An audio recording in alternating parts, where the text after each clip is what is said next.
The next city commission meeting will now come to order. Please rise for the invocation and remain standing for the pledge of allegiance. And this evening, the pledge of allegiance will be given by Commissioner Shaw. Prayer. With prayer. Dear God, we ask for your guidance and your direction to help and serve the community. Give us your wisdom to lead as leaders of this community. Amen. Amen. I pledge allegiance to the flag of the United States of America and to the republic for which it stands, one nation, under God, indivisible, with liberty and justice for all.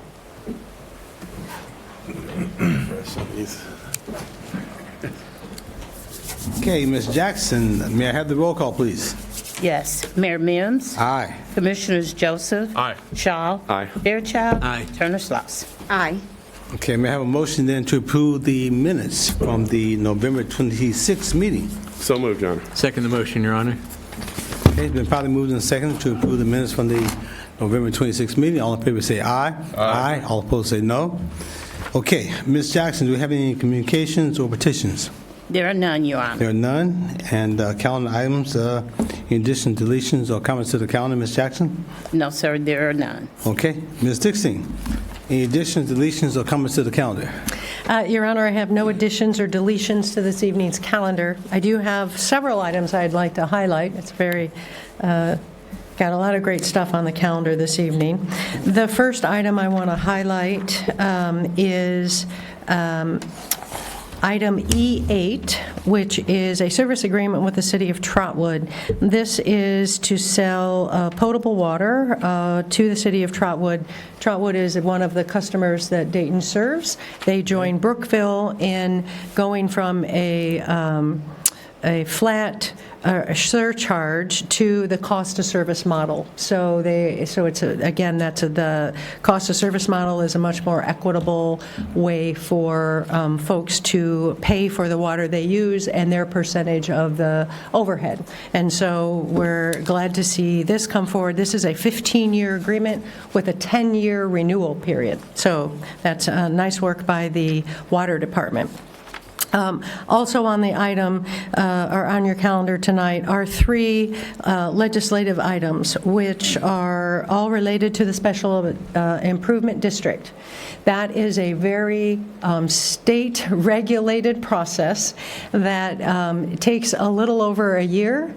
I know we have our partners here from the Downtown Dayton Partnership who I know they feel like they just get it done and then they have to turn around and start the renewal process again because it expires at the end of this year.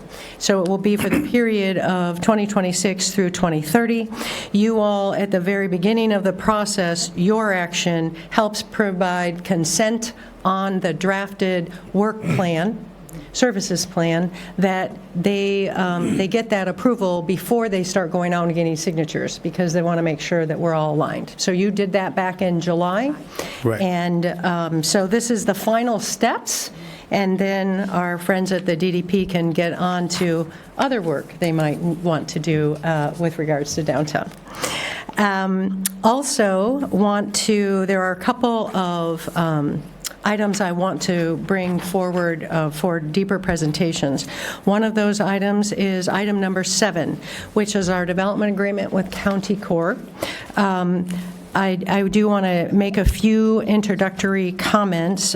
First, this is the goal of this agreement is to stabilize neighborhood, preserve affordable housing, and leverage private funding.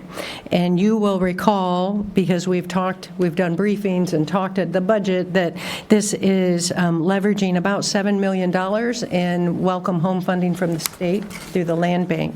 It also, we also have Right Pat Credit Union and about $1 million that they have brought to this table, and the Pathways program.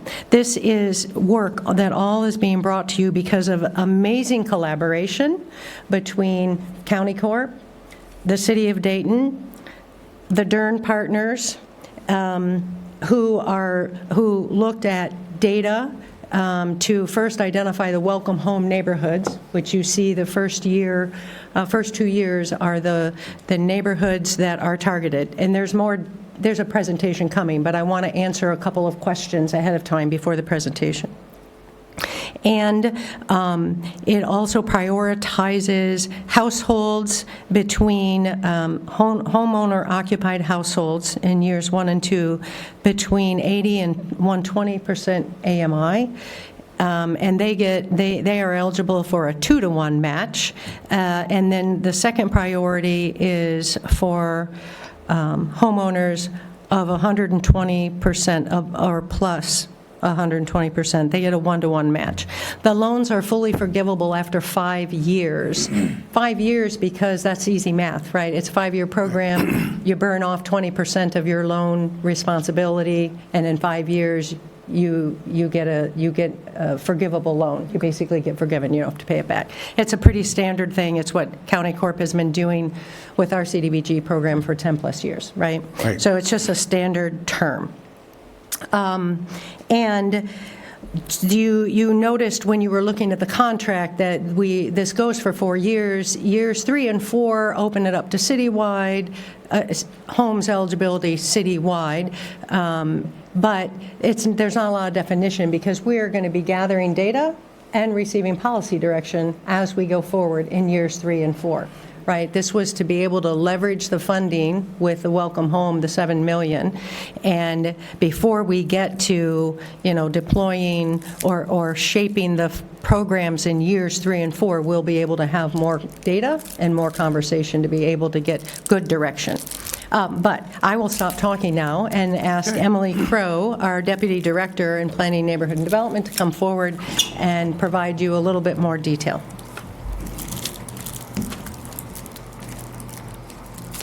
Good evening. Good evening to you.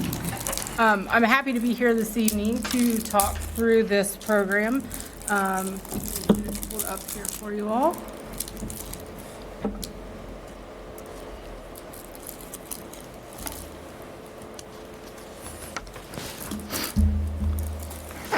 So I did just want to provide an overview to you for this program.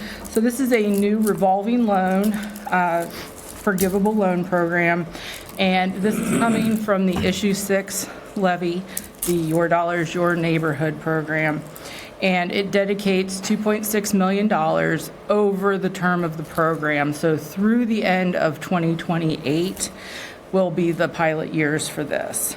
And the primary function here, as City Manager pointed out, is to help stabilize our housing stock and support that private investment that is happening in our neighborhoods. So this will provide 0% interest at a 5-year forgivable term, and we're going to have safeties in here so that as it proceeds, if someone sells that property in the time that the loan is in effect, they can still recapture the value that's put into that home, but we also get a return on that loan. So it'll go back into the program to fund future loans in future years. This is filling a service gap that we've been unable to provide through the CDBG programs because those target our under 80% households. So the AMI threshold is 80% of the area median income. This program will elevate that to those households that earn more than that. And it's beneficial because the cost of these home improvements can be significant, even for people in those higher income brackets. It will be administered by our partners at County Corp because they have a history of administering these loan programs, so they were well suited. They also already have the partnerships with Dern, so that we can use the established review processes that are already in place, and they will be taking care of all the underwriting and loan management throughout the life of the program. And I do have some history here because of the adoption of the housing policy in 2021. The city and our private investment partners have invested over $781 million in housing improvements. That has touched more than 4,100 units, and that includes both new build and improvements to all sectors, including those affordable units as well as market rate units. So the way this is being funded and structured, we have $650,000 a year that are being allocated through the Issue 6 funding, and that goes from 25, which is the current fiscal year, through 2028 for a total of $2.6 million. The eligibility and intake will be done through the DERN application process. We already have a substantial backlog of eligible applicants in there. So we are working with our partners to identify that first list of property owners that would be eligible for this. The loan terms that will be worked on for each of them will be the priority 1 tier at that 80 to 120% AMI households, and they get the 2-to-1 match, followed by the priority 2 households, which they will be able to do a 1-to-1 match, and they both get forgiveness after the 5-year term, and then it's an incremental, so 20% annually if they move out of that home before then. Eligible repairs will be focused on structural and exterior improvements. So that will be doors, foundations, windows, roofs will probably be high priority. And the goal is for us to layer this with many of our other home repair programs. So there are things like the LED, the AES programs that reach different parts of home improvement. So some of those will help cover the systems, while this will be exterior structural. So the delivery of the program will be through County Corp. They will manage the loans. They are doing the underwriting, the inspections, managing the contractors who will do the work so that we make sure that everything is in compliance and meeting the needs of the community. We are doing a geographic phasing, kind of a pilot years, where we are focusing on those welcome home neighborhoods, which, as we mentioned, there was an extensive process with our partners to identify where we had like neighborhood improvements that those dollars could really impact these neighborhoods. And so that's Madden Hills, Fairview, Dayton View Triangle, and the Wolf Creek neighborhoods. In 2027, we expect to expand it citywide and also maybe consider bringing in other housing types into that program to reach different audiences. So in 26, owner-occupied single families. 27 and after, we may be able to include 2 to 4 units so that we can get some renters into that mix so that they have opportunities to see improvements in their buildings as well. Our annual targets with this are about 20 units annually. I think fortunately we are going to be able to do hopefully twice that number in 2026 because we do have quite a queue of eligible applicants, and we know that the homes are ready for those repairs. So because we have the 2025 funding, we should be able to do about 40 units next year. We have worked with County Corp to keep the administrative costs as low as we possibly can on this so that over 93% of these dollars will go directly into the housing improvements.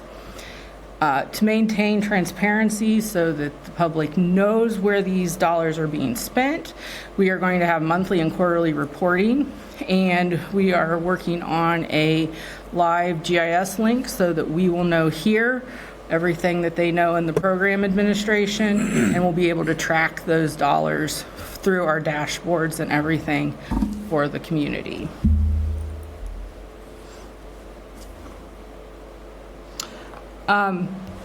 So just a little bit of background context here. We felt it was important to point out that this is just one program amongst many that the city has supported over the last 5 years. So we have touched housing at every level, from the low to moderate income, which is our below 80%.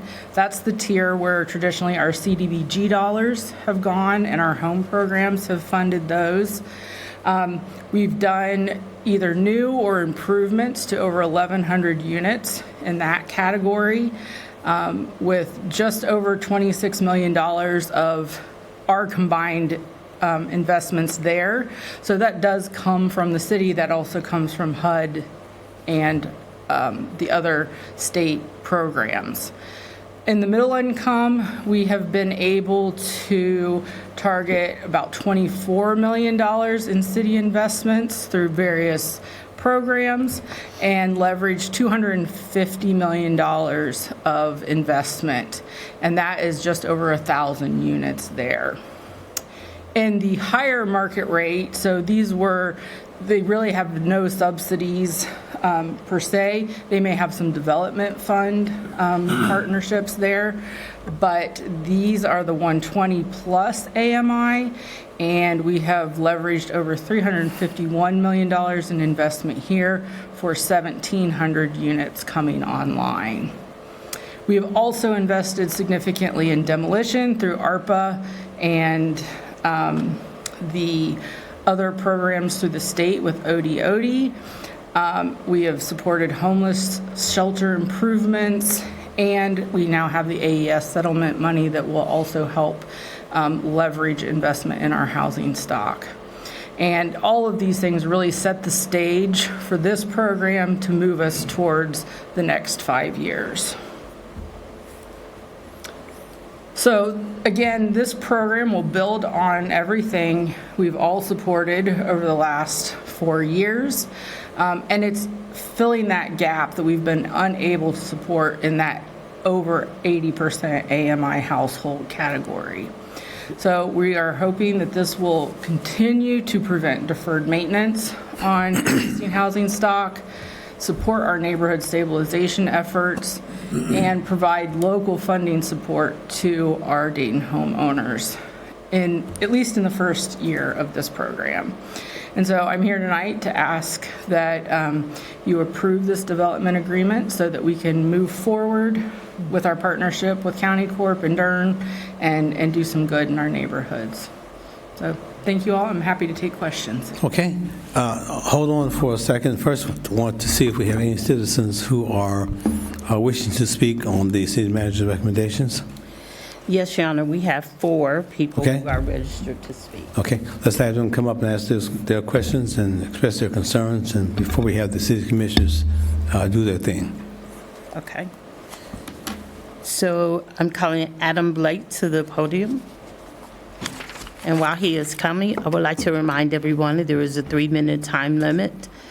As you address the commission, we ask that you state your name, address, and record for the record.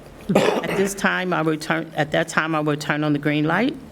And then once you get to 2.5 minutes, which the yellow light will show, we will give you 30 more seconds, and then we'll ask you kindly to take your seat. Okay. Mr. Blake. Okay. It's good to see you all. Adam Blake, I'm the Vice President of Housing for County Corp, and I'm here more to answer any questions that you might have about our ability or experience in managing loan programs like this, if you had any questions.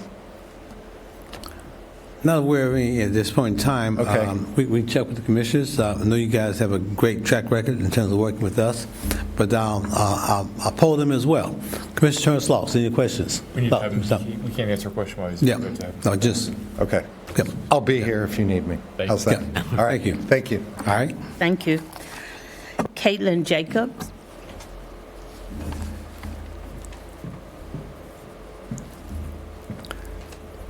Hi, my name is Caitlin Jacob. I'm here, address, 22 Potomac Street, Dayton, Ohio, 45403. Good evening. Evening. Just here to talk a little bit about why Citywide Development is so excited about this Issue 6 funding and the home repair work that it's doing. You know, we work in neighborhoods and we see every day some of the challenges that our residents face in fixing up their homes and maintaining them. And those challenges are not limited to folks under 80% of AMI. Plenty of folks living over that don't have enough equity to get a private loan. They don't have the personal resources or the income. They're a senior citizen to do this, and their day-to-day life is impacted by that. They might have a roof that doesn't, you know, keep out the weather. They have heating costs. Their home is not safe for them, or it's not as livable as it should be. And so this work is going to change that. This work also has a huge impact on neighborhoods. The fact that it's collaborating with the new homes going in some of these neighborhoods with new home ownership opportunities is going to make these new homes more successful, right? We know that just putting a house down without wrapping your arms around it doesn't change neighborhoods, but when you put new homes in and you fix up the houses next door and you support the current residents and you reach out and do other work around it, that you can change not just those people's lives, but the community and the neighborhoods around it. And so I think this collaboration, looking at how do we make the biggest impact by targeting this, by being inclusive and broadening who has access to these funds, we'll see a big impact. And I know Citywide's very excited to see what does this look like in our neighborhoods and how does this impact our residents. Thank you. Okay, thank you. Eileen Hall.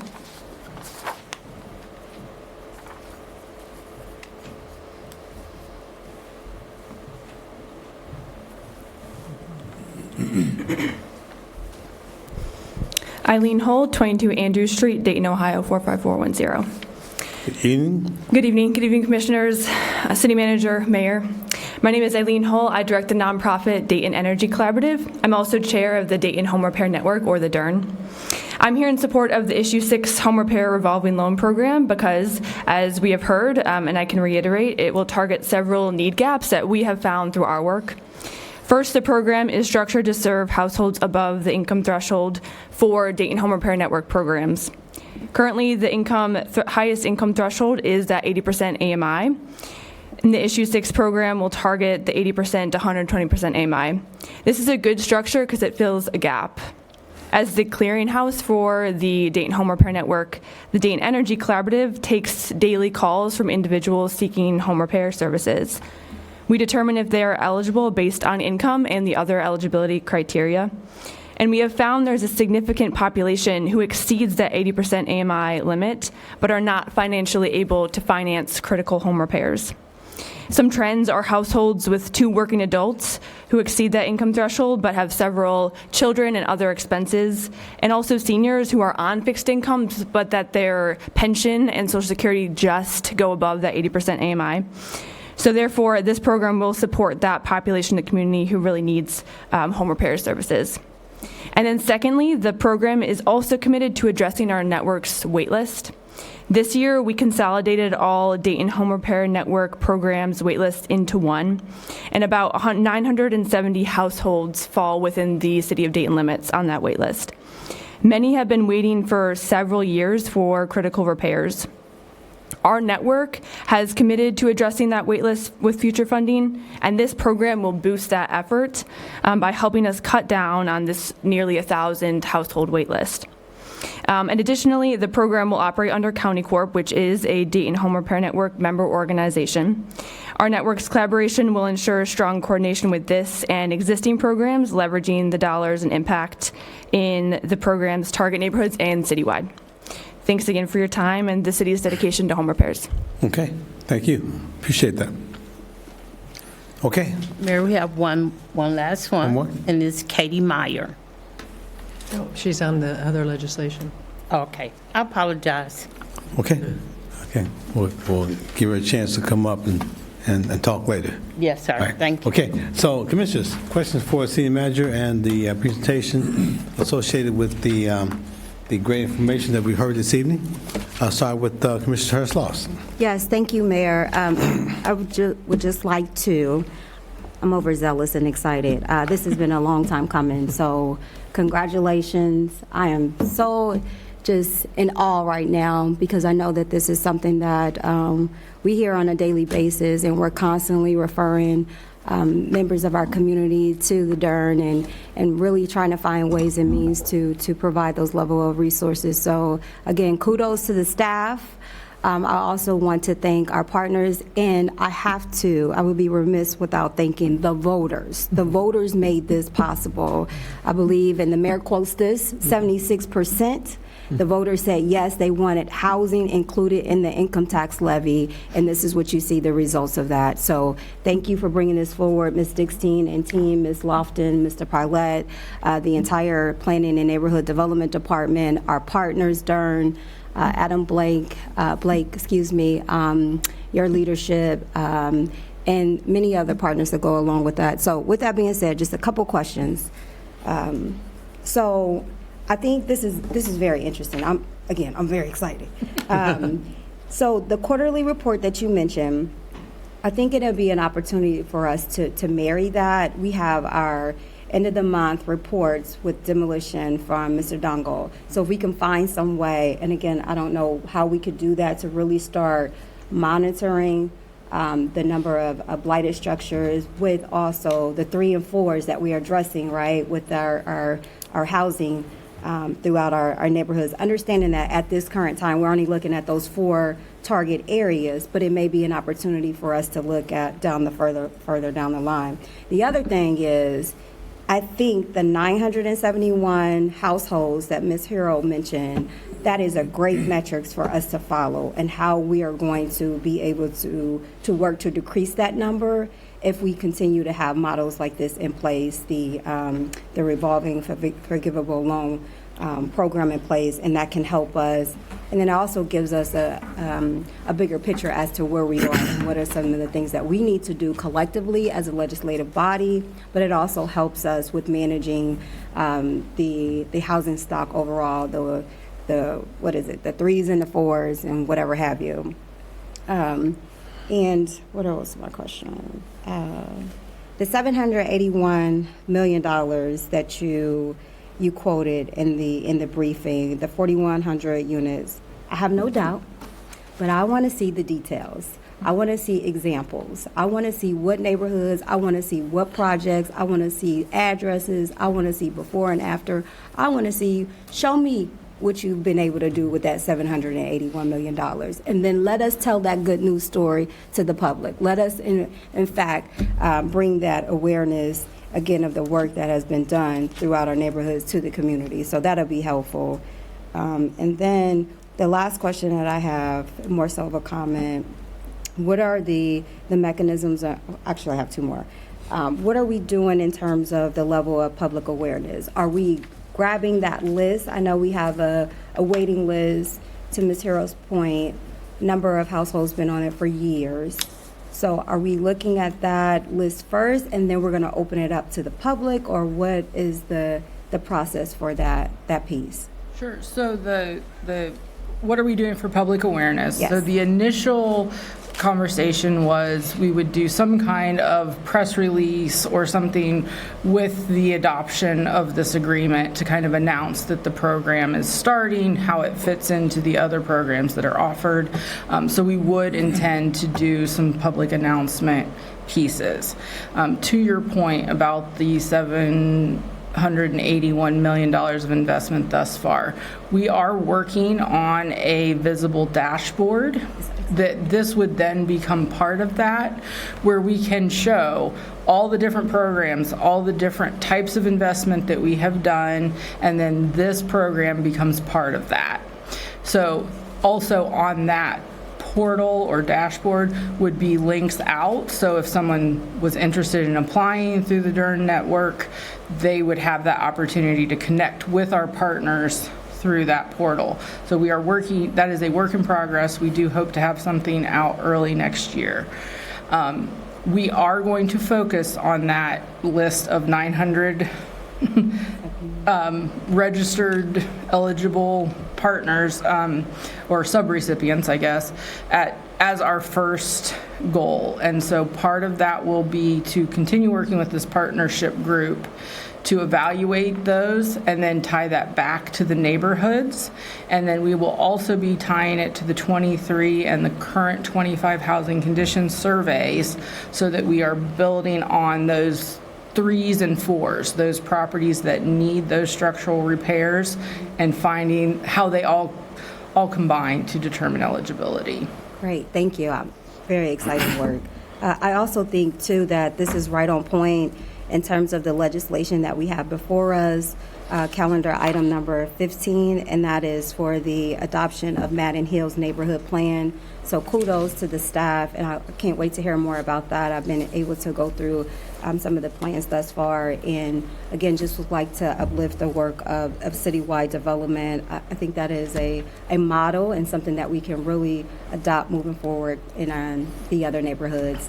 And then the contractors, are they vetted through the city, or are they more so vetted through like our HRC, or is it more so vetted through County Corp themselves? Are these already qualified contractors, or will the homeowners themselves have an opportunity to identify the contractors? So the contractors will be managed through County Corp. Right. As they are already the pre-certified group.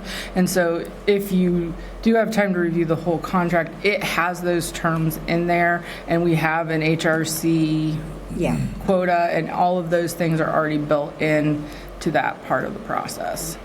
Well, great. Thank you very much. Thanks for answering my question. Very welcome. I want to thank my colleagues. I also have to definitely acknowledge the work of Dayton Tennis Union, the Housing Committee. They served on that. I think it's, 9-11 folks that serve on that committee. This is great work, and it really just shows the use of how we are being good stewards of the public dollar. So kudos, and I want to thank my colleague, Commissioner Fairchild, as well as the rest of the legislation, the body. So thank you. Okay, thank you. Commissioner Fairchild. Yeah, no, very exciting, and two places focus of comments. One is first on the presentation and the comprehensive piece of this, and looking all the way back to getting the housing plan. I'm just thinking about the time and the effort and the labor of our staff and engagement of our citizens. So getting that plan in place, and then your presentation just showing the fruit of that hard work that we've done to kind of get the ground ready, and now to be able to see all this investment and it being done in a strategic and effective way. So kudos to the staff, kudos to you, City Manager, for that work. And then for this particular project, just thank you, partners, for being here and stepping up and working alongside of us. In some ways, this is something good comes out of a bad event, right? The tornado gave us the opportunity to pull our partners together to look at how we provided that housing over there in Old North Dayton and build that collaborative effort, and now we get to see that move forward. And so just really excited, and thank you for this work, and I'm very excited about our residents who are going to see the benefit of this, so thank you. Okay, thank you. Commissioner Shaw. It was really good questions and comments from my colleagues, so that clarified a lot for me. This is a game changer. I mean, I can just see that this is going to transform some of the most desperate neighborhoods that we have in the city, and just in a collective way. I really like the way this is moving forward. I did have a question, though. Did I hear you correct? So in 27, renters will be able to draw down on? So it won't actually be the renters themselves. So Okay. What we have envisioned at this time is small multifamily buildings would be able to be eligible for these loans. So the owners. Starting in 27. But then at that point, we would have a rent threshold for that 80 to 120% AMI renter, so that they would stay in those buildings, but the building would be improved. Will be much So nicer. Yes, so that would be the And- goal. And Commissioner, you will recall, we have a pilot that our sustainability team is working on right now to try and figure out how to best form and fashion a pilot program for landlords so that we can provide, because 50% of our housing is our tenants. Tenants, yeah.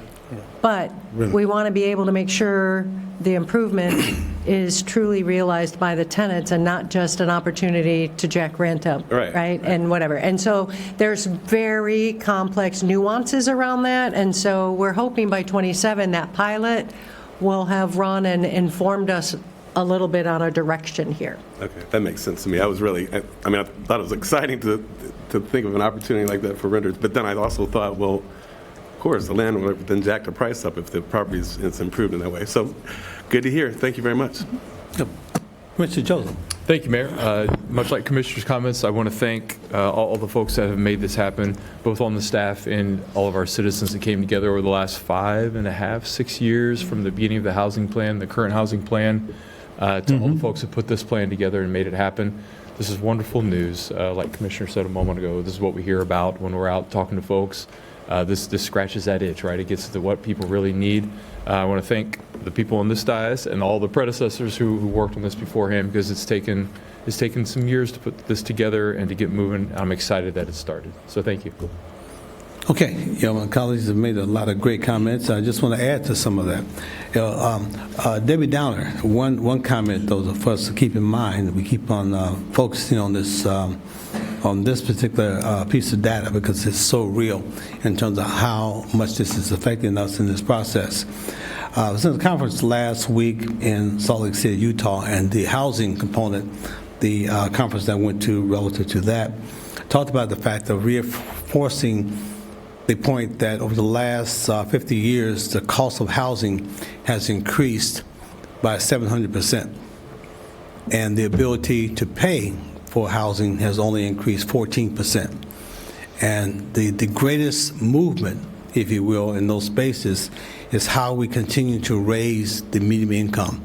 So the work that we're doing on a combined effort with all of our partners, our business partners and those who are creating jobs, for us to continue to raise the median income as we have by $20,000 over the last 10 years is a great contributor to minimizing some of the challenges that we have in these spaces.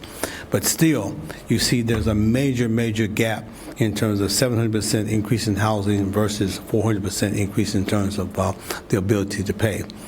But these things are not new in terms of what that you guys are doing. You just keep adding more and more positive components, if you will, in terms of addressing those issues. I think, like the Commissioner mentioned a few moments ago, while we get additional information from you in terms of the great things that are happening, all of us have the responsibility to communicate that. It should not just fall on you or our HR, or not HR, but our PR department. It should fall on each and every one of us who are on this podium to talk about the great things that are happening in the city of Dayton and how individuals can be involved and communicate relative to that. Okay? So again, thank you so much. Any additional comments? City Manager? I do have a couple more items to highlight, and I did want to add, as far as transparency for this housing program, remember we have our Your Dollars, Your Neighborhood dashboard, because this is the income tax renewal. It will also be tracked on, it's being tracked on there, so the public will be able to follow that. Okay, so just a couple of other things. One, I want to highlight resolution number 6907-25, which is item 14. And I want to highlight it because this is a resolution that essentially affirms all of the great work that the city of Dayton has been doing implementing a structured and comprehensive cybersecurity program, including policies, operational safeguards, best practice frameworks designed to protect the city's digital infrastructure. It reiterates our commitment to safeguarding public data and the systems essential to public safety utilities, financial operations, and other core municipal services. This resolution brings us into compliance with House Bill 96, but what I wanted to make sure is that we were able to do a shout out to John Reich and the IT department, because I am able to sleep a whole lot easier after all the work that he's been doing for the last 3 years to get us to this point of protection and trying to keep us from being a target as cybersecurity attacks happen. So shout out to John and his team for the great work that they are doing. And then finally, item number 15, which is Resolution 6908-25, is our bringing forward the adoption of the Madden Hills Neighborhood Plan. And I want to call forward Caitlin Jacob from Citywide to basically provide a high-level presentation about the plan themes and why we need to celebrate all this great work. Well, good evening again. Good evening. I am so pleased to be back up here to talk to you about the Madden Hills plan. Let's see if I can find it. There we go. Will it come up? Yeah. Okay. This plan was a labor of love by the residents. Citywide helped facilitate it in coordination with the city planning staff, but this is really about years of work by a very dedicated group of residents who wanted to, after that work, think about how do we codify that and make sure that this work continues and moves forward and that our vision is part of any work that continues in Madden Hills. So as you all know, Madden Hills is in southwest Dayton. It's south of Germantown. It's a beautiful neighborhood. I think people are often surprised when they drive through it to find it there. And it has a very long-standing, dedicated group of homeowners, including some folks who have been there since, 1960s, first homes, And it has always been, I think, like from my perspective, a pleasure, and I'm grateful that I've gotten to work with these folks who've been doing neighborhood work for, longer than I've been alive, for sure. This is a plan that looks at what should new housing development look like? How do we support it? Where does it go? What's the vision in the neighborhood? How do we support our current residents at the same time during this process?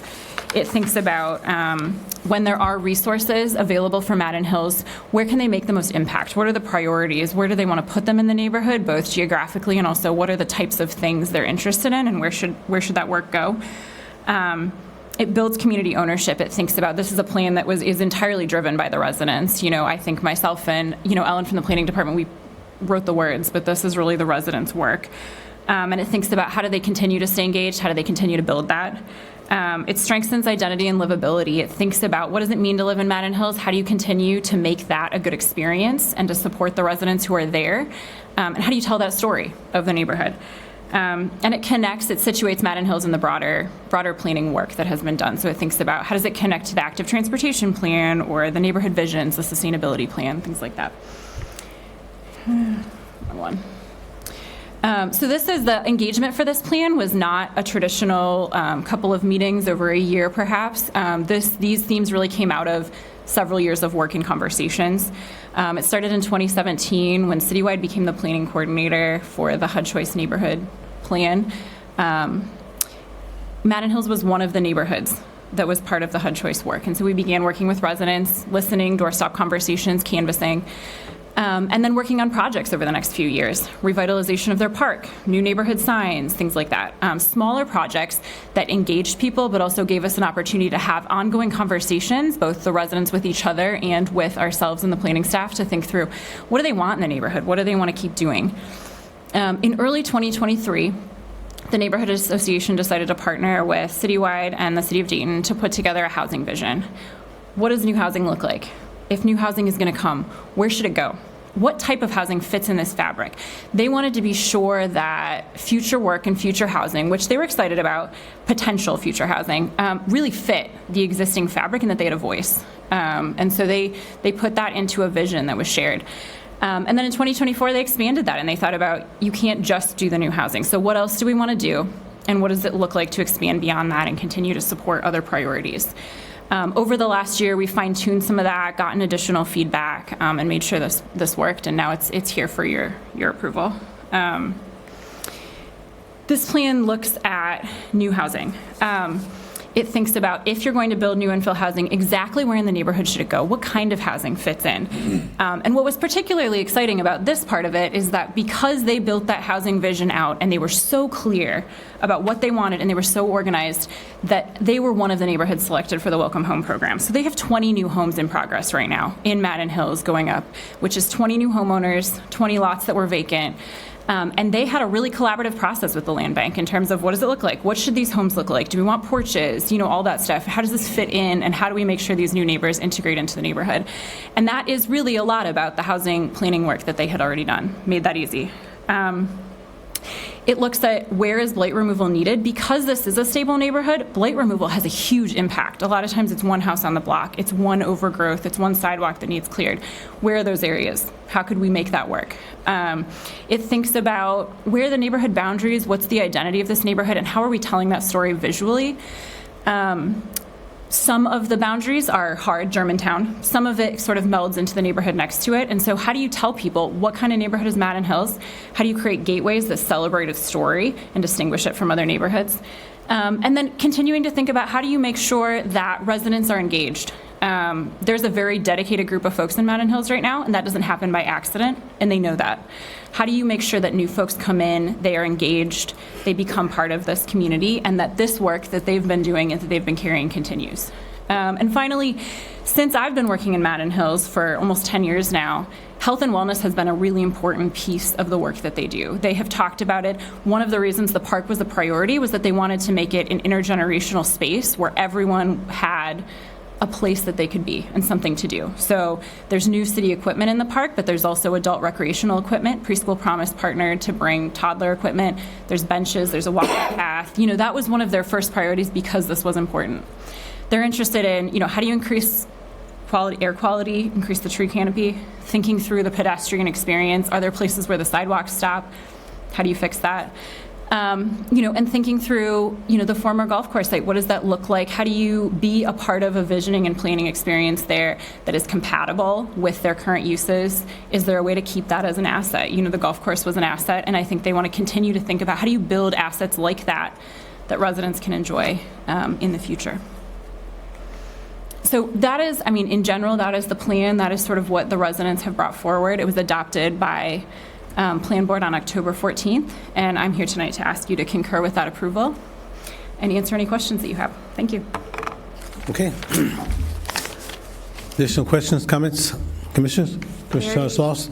Yes, thank you, Mayor. Thank you, Ms. Jacobs. Great work. I'm very excited to see it come before us this evening. I also have witnessed and can give a testament to the involvement of the neighborhood and all of the wonderful thoughts and ideas. And I just really want to thank you, Citywide Development, as well as the entire neighborhood for the foresight that they put into this. Paying homage to Mr. Bill Johnson, our very own Commissioner Dean Lovelace. And then highlighting the history of the neighborhood, I thought was very important. So kudos. Thank you for capturing their vision in words and articulating that well in the plan. And so also have to make mention of Ms. Donna, the great work that she's done in the neighborhood. Mr. Clemens, the work that he's done. He's came before this body on a number of occasions, just really pushing forward to the additional work in the Madden Hills neighborhood. So kudos. And thank you for mentioning the sidewalks that go nowhere. So great work. That's all I have. Okay, good. Commissioner Fairchild?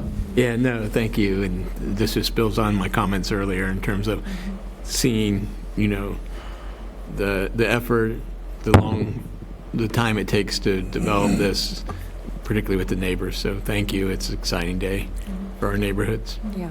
Okay, Commissioner Shaw? Yeah, it does take a long time to make these things happen. I think back to many conversations, well before I ever decided to run for commission. I spend the majority of my day in Madden Hills, even though it's not my neighborhood. It feels like it is, and actually my entire life. So I've been able to see the transformation and the evolution of that neighborhood. And you're right. I say this all the time when I go out. One thing that strong neighborhoods have in common are strong neighborhood associations and the people that are in those neighborhoods and collectively working together. And we've seen that. You're right. Dean Lovelace and so many other folks that have been working in these spaces make a difference. And although it takes time, sometimes a decade or more, we're now bearing the fruits of that work. So thank you very much for the work that you've done and continue to do, and just look forward to seeing more of this in the future. Thanks. Okay, Commissioner Joseph. My colleagues have said it all. Just thank you. You all working with the neighborhoods is a dream team, really. Active neighbors and an institution that cares about them and is working for the benefit of all. So thank you for your work on this. I'm excited for this. Okay, just so many great things happening there. Of course, our biggest tragedy, of course, is losing Madden Golf Course. The challenges beyond our control. And we're still looking for someone who has $14 million who would like to give that to us so we can begin to rebuild and put that in that space. But in the meantime, the great things that are happening over there and also in that area, connected to Madden Hills, of course, is the Humane Society and the great work that they're doing there in that space, very new. In the last 10 years, had 3 new schools, the high school, Dunbar, as well as Wagman, as well as Louis Troy. And then looking additionally at things happening with DeSoto Bass, also happening in those spaces. Of course, we go further on Germantown, you look at the new hospital with Children's right there at the corner of Germantown and James H. McGee.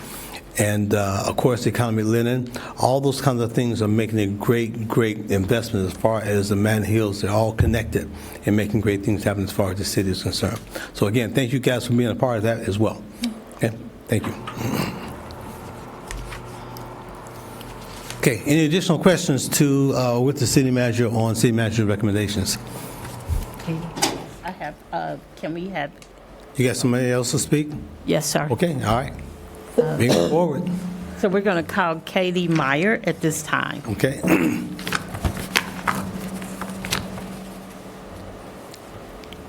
See, Katie has thawed out from the children's parade that we had this past Friday. Just barely. Just barely? Just barely? Thank you so much. Good evening, Mayor, Commissioners, City Manager Dixon, Chief of Staff Jackson. Thank you for your time today. I'm thrilled to be here at this step in the SID renewal process. It certainly has been an experience. I specifically want to thank you for a couple of things. First of all, as City Manager Dixon said, this is highly regulated by Ohio Revised Code, but we can't do it without your support. Ultimately, your participation, though, your direction, and correctly so in my opinion, is that we obtain the majority of the petitions signed by the private properties before you begin to participate, so that the SID continues to be driven by the private property owners downtown. However, after we reached that threshold and you entered and participated in that process, your support only as a downtown property owner only helps us to further meet the mission of the SID services plan. So thank you for participating as a signator and a funder in that way. And then second, we're still a little bit newer in our leadership at the DDP, and we had not gone through this process before. So your flexibility as a body and the staff support from the law department and everyone else is super appreciated. And then I just want to shout out Christina Scott, VP of Strategy, who really led the SID renewal itself. So thank you, and I'm here if you have questions. Okay. Oh, I forgot to introduce myself. Katie Meyer, President and CEO of the Downtown Dayton Partnership, 10 North Ludlow. Okay. All right. Questions, Commissioner? Commissioner Turner-Sloss? Okay. None? Okay. Mr. Fairchild? No, just congratulations for getting through this process, and I think City Manager probably said it well. I'm sure you are looking forward to getting on to other things on your agenda. Likewise, it's a lot of great work, and thank you for your efforts. Mr. Joseph? Thank you, Mayor. Actually, thank you. I also want to mention that this is the time that I'm going to be abstaining for item 3 under service agreements, since it has to do with my employer. Thank you. Okay. All right. Okay, you want to vote on that separately? Yes, please. Okay. All right, so any additional questions, City Manager? We all good? Okay, let's take a motion then to vote on item number 3 separately. So I have a motion then to approve City Manager's recommendations with the exception of item 3. Yeah, I move for the adoption of the City Manager's recommendation with the exception of number 3, which we'll vote on separately. Okay. Second the motion. Okay, good. Probably moved and seconded to approve the City Manager's recommendations minus item number 3. All in favor say aye. Aye. All opposed say no. Okay, now motion on item 3. I move for the adoption of item number 3 from the City Manager's recommendation. And I second. Okay, been probably moved and seconded to approve item number 3. All in favor say aye. Aye. All opposed say no. Okay, thank you. One abstention. Oh, one abstention. Thank you. Didn't want to leave you out. Okay. Appreciate it. All right. Legislation. Ms. Jackson. First reading, emergency ordinance number 32169-25, levying special assessment for the implementation of the plan for services adopted by the Downtown Dayton Special Improvement District, Inc., and approved by the commission and declaring an emergency. Having been declared an emergency, I move for the immediate passage of ordinance number 32169-25. Second, Your Honor. Okay. Have been probably moved and seconded to have item number 32169-25 declared an emergency. All in favor say aye. Aye. All opposed say no. Okay. Second reading, emergency ordinance number 32169-25, levying special assessments for the implementation of the plan for services adopted by the Downtown Dayton Special Improvement District, Inc., and approved by the commission. Mayor Mims. Aye. Commissioners Joseph. Aye. Shaw. Aye. Fairchild. Aye. Turner-Sloss. Aye. First reading, emergency ordinance number 32170-25, determining to proceed with implementation of the plan for services adopted by the Downtown Dayton Special Improvement District, Inc., and approved by the commission and declaring an emergency. Your Honor, ordinance number 32170-25 being declared an emergency, I move for its immediate passage. Second, Your Honor. Okay, it's been probably moved and seconded to have ordinance number 32170-25 declared an emergency. All in favor say aye. Aye. All opposed say no. Okay. Second reading, emergency ordinance number 32170-25, determining to proceed with the implementation of the plan for services adopted by the Downtown Dayton Special Improvement District, Inc., and approved by the commission. Mayor Mims. Aye. Commissioners Joseph. Aye. Shaw. Aye. Fairchild. Aye. Turner-Sloss. Aye. First reading, emergency ordinance number 32171-25, approving the report of the Assessment Equalization Board regarding the proposed assessments for the plan for services adopted by the Downtown Dayton Special Improvement District, Inc., and approved by the commission and declaring an emergency. Being declared an emergency, I move for the immediate passage of ordinance number 32171-25. Second the motion, Your Honor. Okay, it's been probably moved and seconded to have ordinance number 32171-25 as an emergency. All in favor say aye. Aye. All opposed say no. Second reading, emergency ordinance number 32171-25, approving the report of the Assessment Equalization Board regarding the proposed assessments for the plan for services adopted by the Downtown Dayton Special Improvement District, Inc., and approved by the commission. Mayor Mims. Aye. Commissioner Joseph. Aye. Shaw. Aye. Fairchild. Aye. Turner-Sloss. Aye.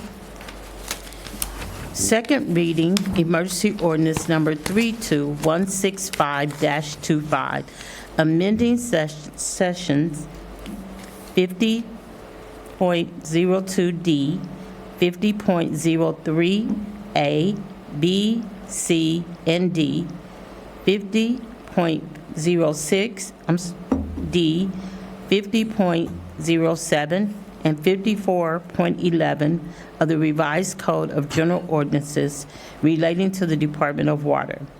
Mayor Mims. Aye. Commissioners Joseph. Aye. Shaw. Aye. Fairchild. Aye. Turner-Sloss. Aye. First reading resolution number 6907-25.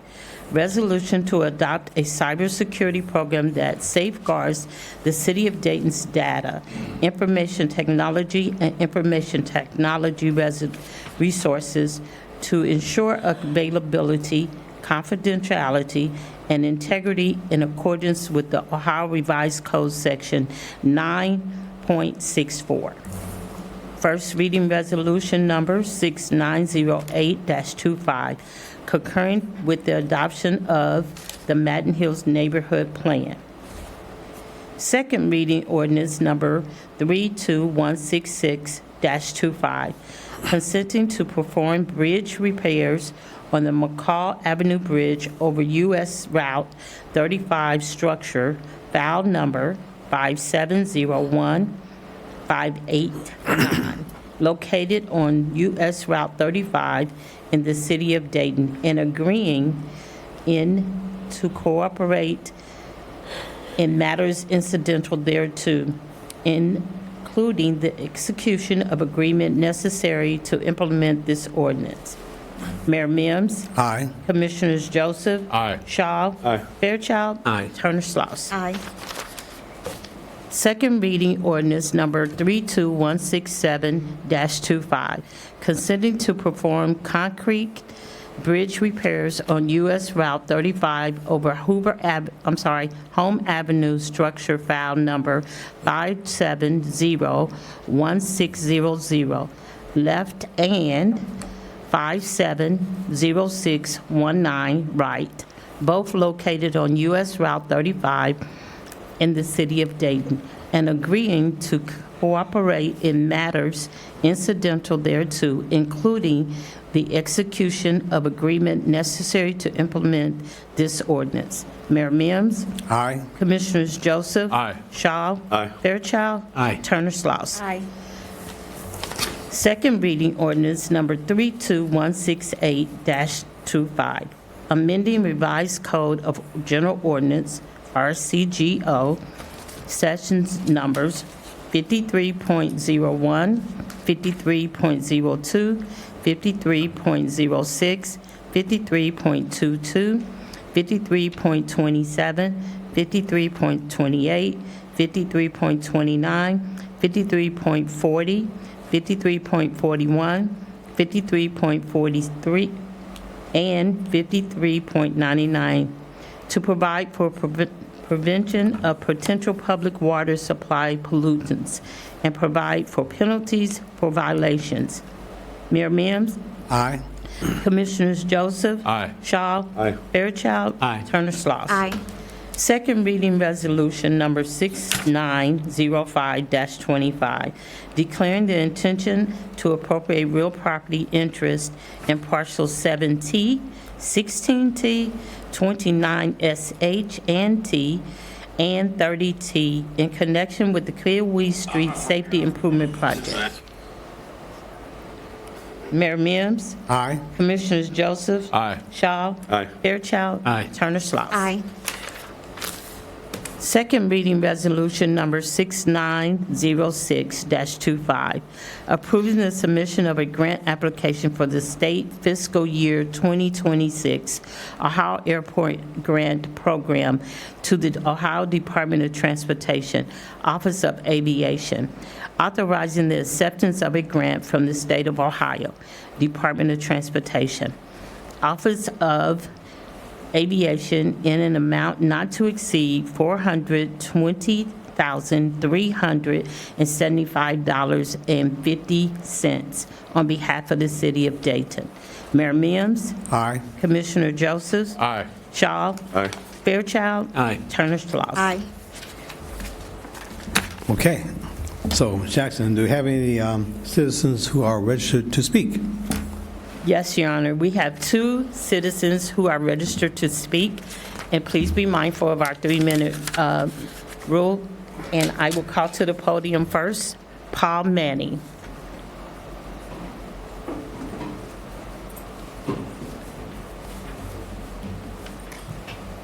Good evening. Hi, Mayor Mims, Commissioners. My name's Paul Manning. I live at 25 Springfield Street. And I guess I would start off with saying I don't think it's fair that we should have to give our address out when my mission is to get some drug dealers put in prison. I feel like that's putting my life at risk, and I just don't think it's fair. The reason why I'm here is because I seen where the governor was here Monday, I think it was. Correct. Discussing some things. I was wanting to know if Jack Flory was part of that discussion. He's been missing for coming up on 3 years now, and I feel that the investigation was done on his disappearance was very weak, and it just wasn't a thorough investigation.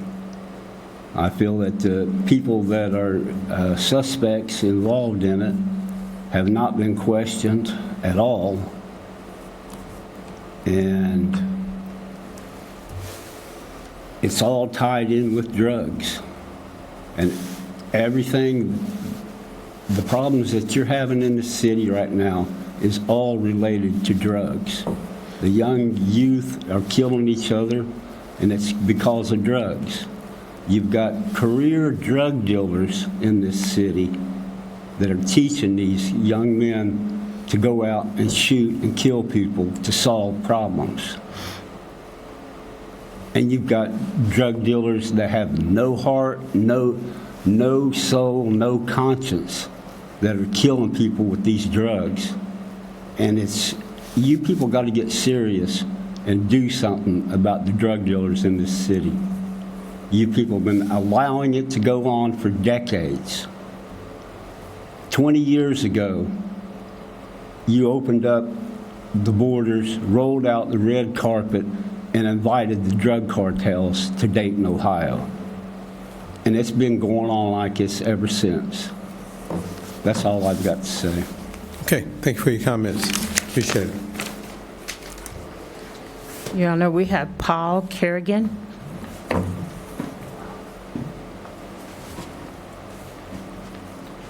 Good evening, Commission. Paul Kerrigan, 1525 Pershing Boulevard.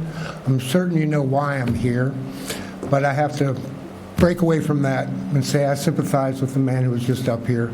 Also, since I've been coming here, been absent for all my life, in the last few months I've been coming here, I've learned a lot of wonderful things you guys are doing. And the ones I heard tonight, outstanding.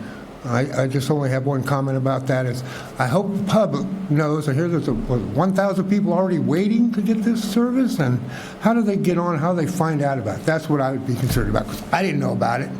I like to think I'm informed. Anyway, back to Pershing Boulevard, which I like to call Pershing Hill, Pershing Crash Derby Lane, whatever you want to call it. Talking about the 1500 block of Pershing.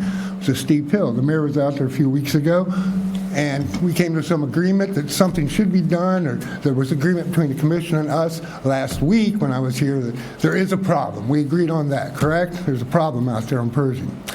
And I want to bring you up to date on what I've been seeing. I told you this last Wednesday.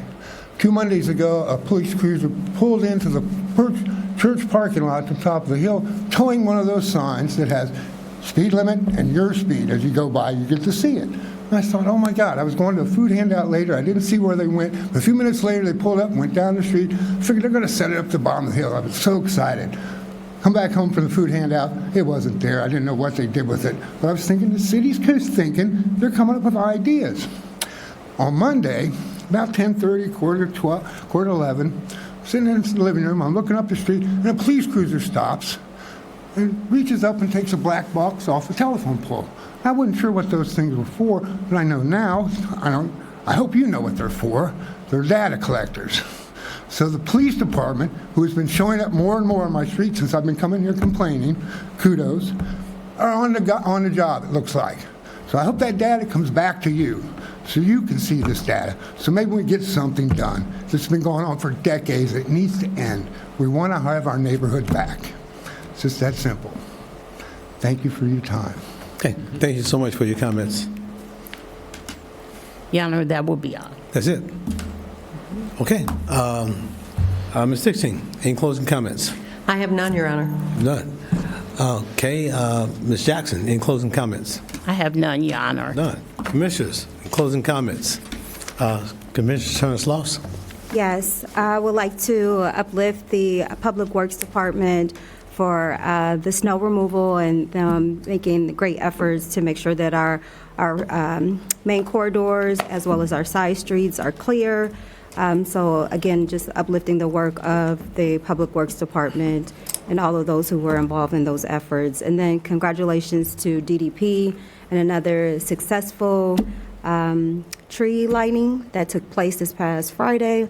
It was definitely cold, but it did not stop the residents from coming out, as well as many of the partners from showing up and the city staff from showing up.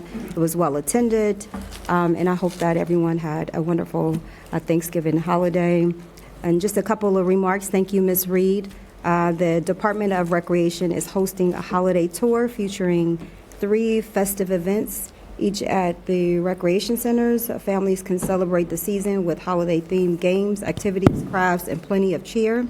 Don't forget to wear your favorite holiday attire. The first stop on the tour is Wreckin' the Holidays. Okay.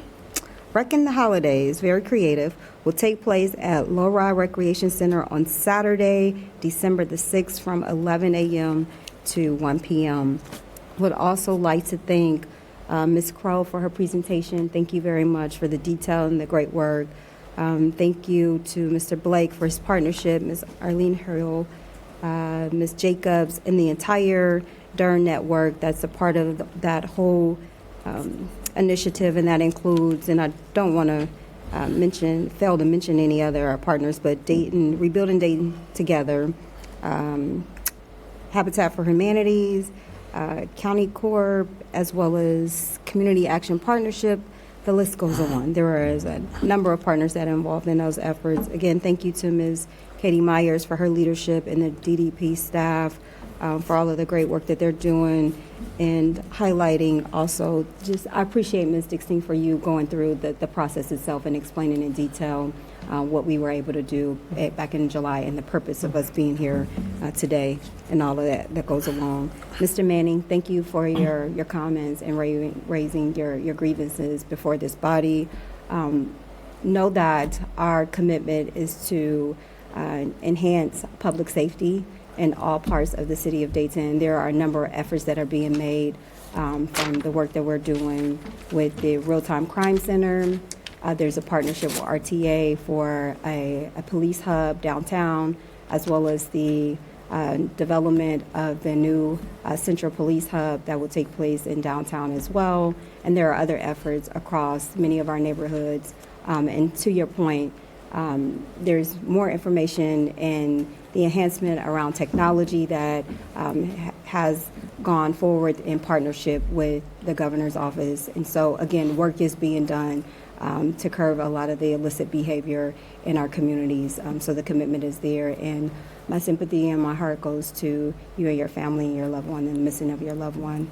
And then, Mr. Carrington, thank you for coming this evening. And again, giving testimony that you're seeing the work is in fact being done. So I appreciate you putting eyes on that and bringing that before this body, and kudos to the staff and making that a priority.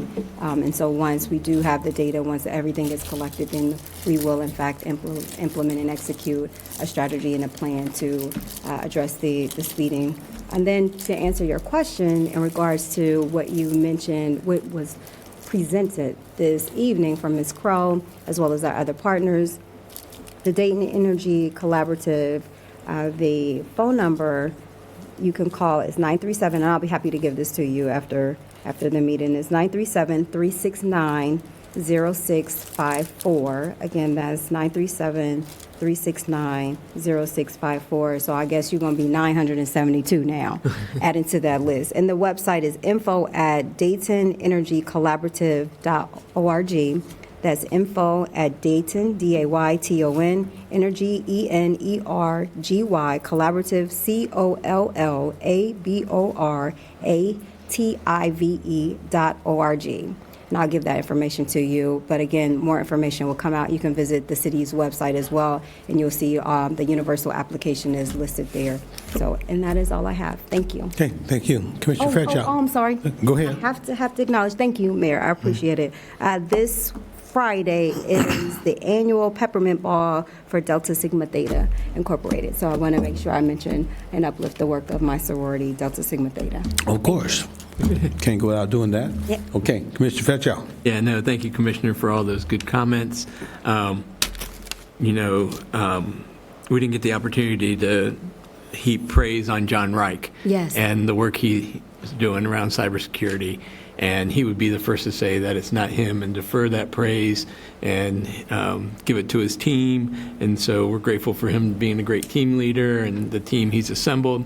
But because he's left, I want everyone to tell him that we just poured praise on him to the point of embarrassment. Yeah, I'm sure he's watching. That he left, right? Yeah. For all the good work he's done around our infrastructure and our technology and all the work he's done there. So kudos to John Reich and his team. Thank you to our city staff and Downtown Dayton Partnership for the Holiday Festival and for all the citizens who came out. It was cold, but it was a great spirit in the downtown Dayton, and I was glad to be a part of it. And my daughter and I had a great time visiting all the sites around that were available. And I encourage people to continue to come downtown because there's a lot of opportunities downtown. The ice skate rink is open. This Friday evening at the Victoria, the Glenn Miller Orchestra will be performing timeless Christmas hits in the Christmas mood with the Glenn Miller Orchestra. And so people are invited to come to that. That's at 7 o'clock. Also, Back to the Future is a musical being performed down at the Schuster Center. And then on Sunday, one of our Dayton Gems, the Dayton Art Institute, is hosting their Art for All, a day where guests can come in and there's no admission fee at the Art Institute, and that's from noon to 5 p.m. And then on, you might mark your calendars for December 12th, Stivers High School is having their Stivers Celebrate at the Masonic Temple. They start with a gala at 5 p.m. and performance at 7. Nice. Okay, you good? Okay, Commissioner Shaw. Well, I'm glad all of you all had a cold but successful holiday festival. I thought I would spare you all my coughing all over you all. Appreciate that. I did that for you. But I heard it was really great, and I really appreciate all of the work. So you all are invited to participate in this month's First Friday activities with the L Plant. From this Friday through December 29th, community members can look for elves displayed in windows of various downtown businesses. Participants who snap a photo of these elves and send it to the Downtown Dayton Partnership will be entered for a chance to win $100 in downtown dollars. More details are available at downtowndayton.org. And also, the Wright Dunbar Discovery District is hosting a small business passport program now through December 27th, visiting 5 small businesses in the Wright Dunbar Discovery District and scanning their QR code will enter you for a chance to win a gift basket. More details and the list of participating businesses can be found at wdbd.org/events. So I think that'll be some exciting activities for us all. And that's all I have. Okay, thank you so much. And Commissioner Joseph. Thank you, Mayor. 3 things today. First, I want to join my colleagues in thanking the partnership and everyone else who helped put on the Grand Illumination Friday. Particularly want to thank our police. There have been a lot of things happening around this country. No incidents on Friday, thanks to everyone who thought ahead and planned ahead. So thank you to them, and thank you to everyone on the city staff who helped. Second, I want to join in praise of John Reich. I've seen IT directors, and I've seen different folks and different organizations. He does a great job.